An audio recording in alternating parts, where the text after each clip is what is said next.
Well, hello everyone. Our spotlight turns today onto France and its capital that has been rocked by street protests after the government introduced a controversial security bill in parliament that seeks to provide greater powers and protections to police officers. More specifically, 3 articles of the bill which have caused controversy have to do with enabling the police to organize ground and air mass surveillance while at the same time restricting the filming of police officers. Now, opponents of the new law have said this is a response to protests in recent years, especially after the Yellow Vest demonstrations of 2018, and that the law aims at making it a lot tougher to hold officers accountable. And then there's the bill supporters saying its purpose is not to prevent people and journalists from covering a protest, but rather to protect police officers and their families from online trolling and harassment when off duty. Now, thankfully, we have Professor Christos Tusseau here with us so as to clarify what this all means. He's a professor of public law at the University Sciences Po, a specialist in constitutional law. Professor Tusseau, thank you so much for being with us today on CNN Greece. Thank you. So this is a controversial issue. We might need to take a closer look at the philosophy of the law to be able to make explanations. First of all, let me ask you, how did France ended up having to pass this legislation? And do you agree with those saying that we are witnessing what many people say or tend to believe, freedoms being reduced? Yeah, well, first of all, just to make things clear, this is not a bill that comes from the government. It's a private member bill, so it comes at least formally from the parliament, from MPs, but of course it is supported by the Minister of the Interior. And this law about security, about global security, as it is officially called, deals with many other issues than only the issue of filming and the use of drones. It deals also with the coordination of police forces at the local and the national level, for example. It also deals with private security. So it has a broader focus on security than just the 2 articles or the 2 or 3 measures that have been at the center of the current debate.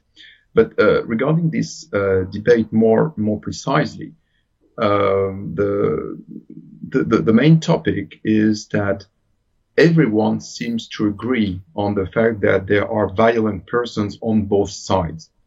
And everyone seems to agree on the fact that surveillance, that is filming, that is the use of cameras, may very well be useful for both sides in order to identify policemen who have bad behaviors, in order to identify people who are demonstrating and have bad behaviors, in order to make clear that some policemen are doing their job very well, and in order to prove that some people are demonstrating in a peaceful way. So everyone seems to be to agree on this basic possible fair use of the videos.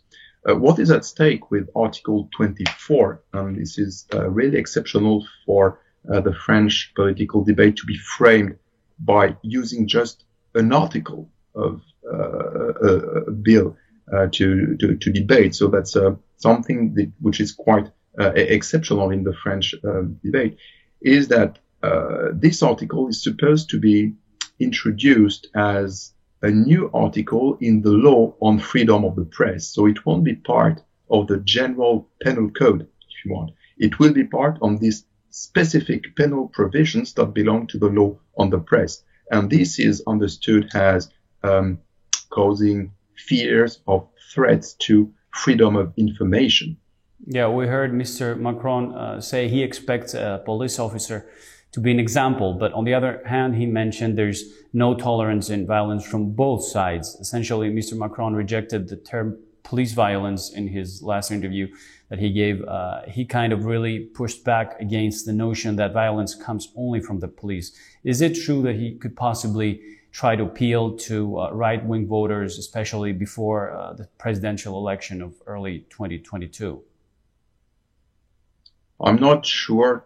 To right-wing voters, yes, maybe, but far right, I do not think so. But what is for sure is that he can hardly expect to gain the votes from the left-wing part of the political spectrum, because most of his recent declarations, most of his recent decisions have been problematic for the leftist parties and even for the left wing of his own majority. So that there is very little political benefit to be expected from the left side. So naturally, he has to turn to the right side. So again, why is this Article 24 so important? Wasn't it the main provision? Wasn't it already legislated? Why this introduction is so important? Well, that's something people debate, because they consider that many provisions in our ordinary penal law can very well provide for some protection for the policeman as well as for any other individual if someone has a behavior that tends to cause or to create a threat for ordinary people. We already have all what we need in the traditional penal code. So this specific provision has to be understood as a specific message to the police officers, and has also as a response to specific threats that target them and that are related to the very bad conditions and the very difficult conditions under which they are working today. And no one can deny that. But the difficulty with that article is that there is a fear that because of what it prohibits, it will have a kind of chilling effect, and it will make people refrain from filming the demonstrations or making people refrain from displaying or spreading or broadcasting what they see. And the fear is that policemen, because they will, or because they may have cause to fear that some video that is taken during a demonstration will be used in order to threaten their families, to threaten their lives, etc., etc., they will preventively forbid people to use their cameras, to use their phones, etc., etc. So the difficulty is about this preventive use of the provision, and the fact that it may make people refrain from using freedom of expression, freedom of discussion, freedom of opinion in the traditional way, just because they want to avoid having to appear in court for what they do or for what they have done, even though in the end it turns out to be legal. But not everyone is willing to have his day in court. Mm-hmm. Okay, Professor Tusseau, thank you so much for your input today in our program. Thank you. And ladies and gentlemen, thank you also for sticking with us throughout this interview. Stay tuned on CNN Greece and have a nice day.